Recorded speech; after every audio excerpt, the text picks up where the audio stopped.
How to reset the Galaxy Buds 2 Pro without the app.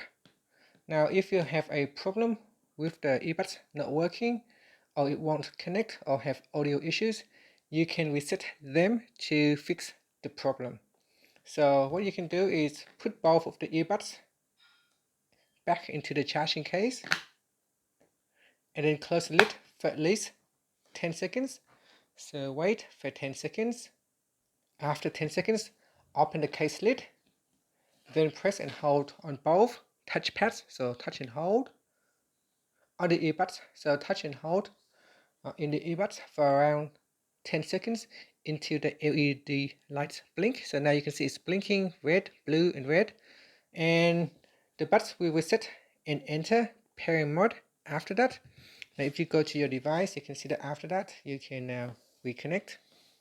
So now you can reconnect your Galaxy Buds to your mobile device. And that is how you can manually reset without the app for your Galaxy Buds 2 Pro.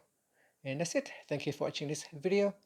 Please like and subscribe to my channel for more videos.